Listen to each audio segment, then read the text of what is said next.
Hello বন্ধুরা, good morning and welcome back to our channel Shanta dreamly blogs. কেমন আছো তোমরা সবাই? আশা করছি দেশ বিদেশ যে যেখান থেকে আমাদের ব্লগ দেখছো খুব ভালো আছো, সুস্থ আছো। আর তোমাদের ভালোবাসা ঈশ্বরের আশীর্বাদে আমরাও ভালো আছি, সুস্থ আছি। তো মাঝখানে অনেক দিন ব্লগ করিনি, টাইম একদম হচ্ছে না। 10টা থেকে রেখেছিলাম, জাস্ট একটু থেতো করে রেখেছিলাম, সেটাও এবার অ্যাড করে দিলাম।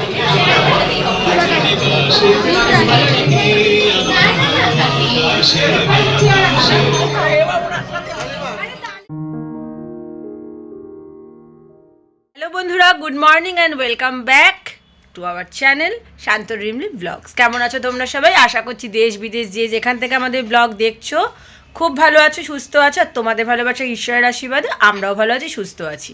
তো মাঝখানে অনেক দিন ব্লগ করিনি, টাইম একদম হচ্ছে না। 10টা থেকে প্রায় সন্ধ্যে 6টা 6:30 অবধি বাইরেই থাকতে হয়। তো তার জন্য ব্লগ কখন করব, এডিট কখন করব তোমরা সবটাই জানো, এর আগে ব্লগই তোমাদের বলেছি। তো পরপর 3 দিন ছুটি পেয়েছি। আজকে রবিবার, আজকে রবিবারের দিনটা কিভাবে কাটাবো মোটামুটি তোমাদের সঙ্গে শেয়ার করব। স্পেশাল কিছু বানাবো কালকে টিফিন নিয়ে যাওয়ার জন্য, তো সবার খাওয়ার জন্য অবশ্যই। তো সেটাও তোমাদের সঙ্গে শেয়ার করব। আর একটুখানি বেরোবো ঘুরতে, সেটা কোথায় যাচ্ছি সেটাও শেয়ার করব। মাঝখানে বাড়িতে গেছে বিয়ের অনুষ্ঠান, তো সেই ব্লগটা এখন আনতে পারছি না, কারণ বেশ কিছু ভিডিও ক্লিপিংস আমার পাওয়া বাকি আছে, সেগুলো পেয়ে নেব। তো নেক্সট কিছু দিনের মধ্যে সেই ব্লগটা আমি নিয়ে আসবো।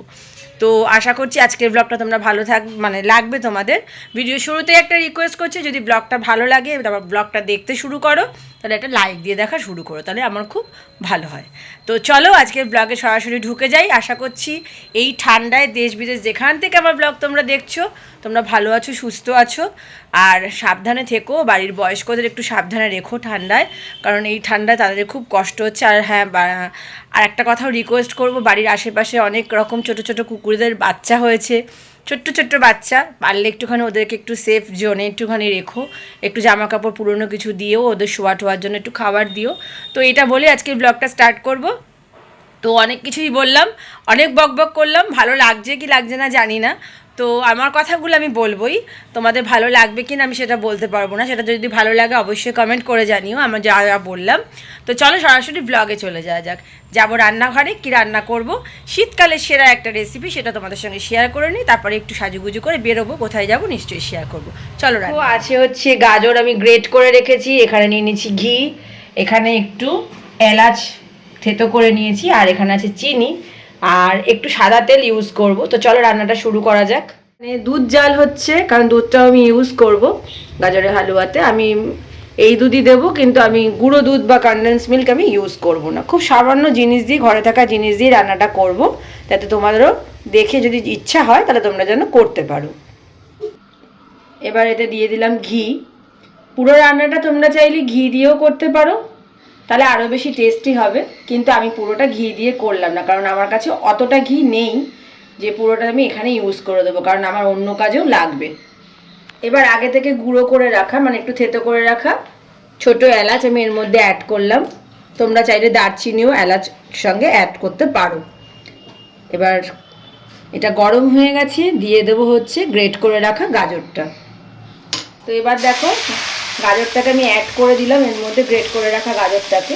আমি 1 কেজি গাজর নিয়েছি, আর দেখতেই পারলে 2 টেবিল স্পুন ঘি দিয়েছি, আর 2 টেবিল স্পুন কিন্তু সাদা তেল দিয়েছি।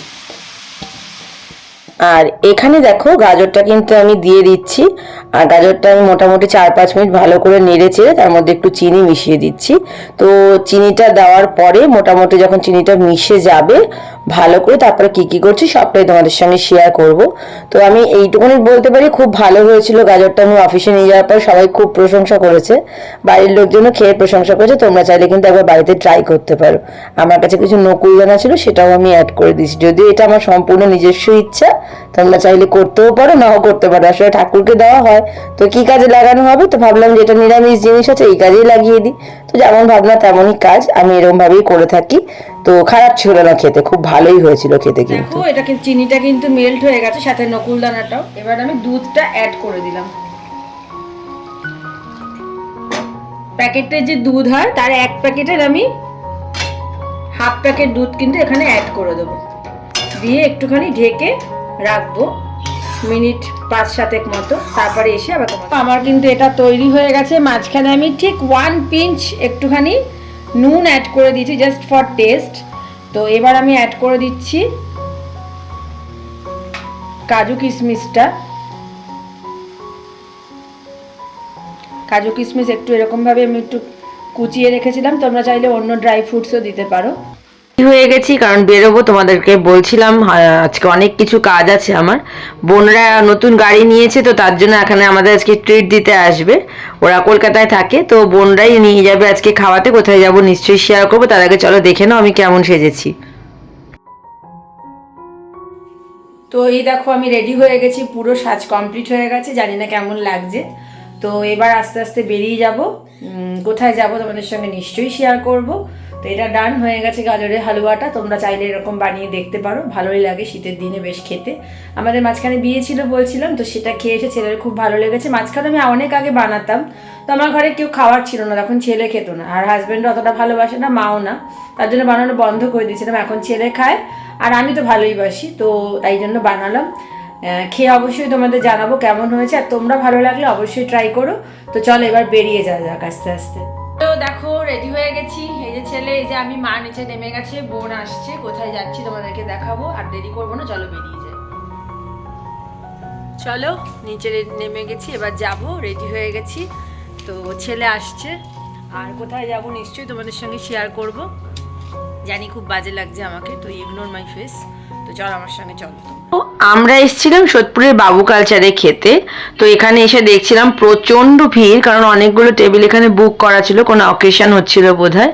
তো এখানে যেহেতু আমাদের ঠাকুমা, আমার ঠাকুমাও এসেছিল, তো বয়স্ক মানুষ বুঝতেই পারছো, আর অতক্ষণ বসে থাকতে পারছিল না। এই যে বোনের বর আর বোনের মেয়ে, আর এই যে বোনকে তো তোমরা আগেও দেখেছো, বোনের বরকেই প্রথম দেখলে। এই যে ঠাকুমার মা বসে আছে, এই যেখানে ছেলে। তো আমরা এখানে গেছিলাম, তো ভেতরে ঢুকেও দেখছিলাম যে এখানকার মানে পরিবেশটা খুবই সুন্দর, বাট এত দেরি হবে ওনারা বলছিল, যার জন্য বাধ্য হয়ে পরবর্তীকালে আমরা ভূতের রাজা দিল বরে আসলাম। তো এখানে আসার এক্সপিরিয়েন্স অনেকের কাছ থেকে শুনেছি ভালো, অনেকের কাছ থেকে খারাপ। কেমন আমাদের ছিল নিশ্চয়ই তোমাদেরকে জানাবো। তো তার আগে চলো ভূতের রাজা দিল বরে একটু ঘুরে তোমাদেরকে দেখানো যাক। কথায় আছে না যে পেহলে দর্শনধারী বাদ মে গুণ বিচারি। তো আমি একটা কথা অবশ্যই বলবো, এখানকার ভেতরের ডেকোরেশন আমার এত পছন্দ হয়েছে। আমি ফার্স্ট টাইম এখানে এসেছি, আমার সাধারণত হোটেলে গিয়ে খাওয়া খুব কমই হয়। তো আমার এক্সপিরিয়েন্স ভীষণ ভালো ছিল ঢোকার সাথে সাথে। আর এখানে প্রচুর, যেহেতু বিয়ের মরশুম চলছে, প্রচুর আইবুড়ো ভাতের প্রোগ্রাম চলছিল আর কি, চারিদিকে দেখছিলাম। এটা তো এখন কালচারের মধ্যে এসেই গেছে, জন্মদিন বলো বা অ্যানিভার্সারি বা যে বিভিন্ন রকম অনুষ্ঠান কিন্তু আজকাল আমরা এরকম জায়গায় করে থাকি। তো আমার এই ভেতরে অ্যাম্বিয়েন্সটা ভীষণ ভালো লাগছিল। আর আমাদের বলতে পারো যে আমাদের বাঙালি ঘরের ছেলে মেয়েদের ছোটোবেলাটা গোপী গাইন, বাঘা বাইন বা সত্যজিৎ রায়ের বইকে ঘিরেই আমরা বেড়ে উঠেছি। তো সেখান থেকে দাঁড়িয়ে থেকে আমার কিন্তু বেশ বেশ ভালো লাগছিল, মনে হচ্ছিল যে এক লাফে বোধহয় আমি শৈশবে ফিরে গেছি। তো দেখো এখানটা মোটামুটি যতটুকুনি দেখানো সম্ভব আমি দেখাবো। তো খাওয়ার মেনুতে কিন্তু আমরা নিয়েছিলাম হচ্ছে মুগ ডাল, আলু পোস্ত, আলু ভাজা, আর শুক্তো ছিল, এছাড়াও ছিল মাটন, আর ছিল হচ্ছে চাটনি, পাঁপড়, রসগোল্লা আর কোল্ড ড্রিঙ্কস। তো সেই ভিডিও তোমাদের সঙ্গে শেয়ার করতে পারিনি। একটা এমন ভিডিও তোমাদের সঙ্গে আজকে শেয়ার করলাম যেখানে আমার একদম আমরা 4 জেনারেশন এখানে ছিলাম, ঠাকুমা, মা, আমি আর আমার ছেলে। তো একটা ফ্রেমে বন্দি হয়ে থাকলো সারা জীবনের, আমার কাছে এটা একটা ভালো অ্যাসেট হয়ে থাকলো। আর ওই যে দেখতে পাচ্ছ যারা দাঁড়িয়ে আছে, ওনারা কিন্তু আইবুড়ো ভাতের আয়োজন করছিল। তো ওটাও আমরা দেখছিলাম, ভালোই লাগছিল, বেশ পরিবেশটা বেশ সুন্দর লাগছিল। তো আমার খুব ভালো লাগা কাজ করছিল ভেতরে ভেতরে, যে জানি না কতদিন এইভাবে 4 জেনারেশন আমরা একসঙ্গেই থাকতে পারবো। তো এটা আমার কাছে একটা সারা জীবনের মতো একটা অ্যাসেট হয়ে থাকলো। তো তোমরাও যদি এরকম জেনারেশন বাই জেনারেশন একসঙ্গে কোথাও যাও, ভালো ভালো ছবি ক্যামেরা বন্দি করো, কারণ জীবনটা খুব ছোট, তো কখন কার কি হয় কেউই বলতে পারে না। তো দেখো আমাদের খাবার থালা চলে এসছে, আর এখানে মেন যেটা অ্যাট্রাকশন ছিল সেটা হচ্ছে হাতে হাতে তালি যদি না মারো তাহলে কিন্তু থালার মানে তোমাকে খাবারটা ওরা দেবে না। বাড়িতে ফিরে চলে এসেছি, আর দেখতেই পাচ্ছ সাজগোজ সব নষ্ট হয়ে গেছে। সেরকম কিছু সাজুগুজি নিয়েও যদিও খুব ভালো খেয়েছি। লোকে বলে যে আমাদের এখানকার ভূতের রাজা দিল বরের মানে মেনু খুব একটা ভালো না, মানে রান্নার কোয়ালিটি। তবে আমার কিন্তু বেশ ভালোই লেগেছে। তবে হ্যাঁ, দামটা একটু বেশি হাই। তো কী আর করা যাবে, খেতে যখন গেছি সেটা তো হতেই পারে। তো আজকের ব্লগের কোথাও কোনো অংশ যদি ভালো লাগে অবশ্যই এটা লাইক করো, কমেন্ট করো, শেয়ার করো, চ্যানেলটাকে সাবস্ক্রাইব করো, আমাদের পরিবারের অংশ হয়ে যাও। আজ আসি, দেখা হবে অন্য কোনো ব্লগে নতুন কোনো সকালে। ততক্ষণ খুব ভালো থেকো, সুস্থ থেকো, টাটা।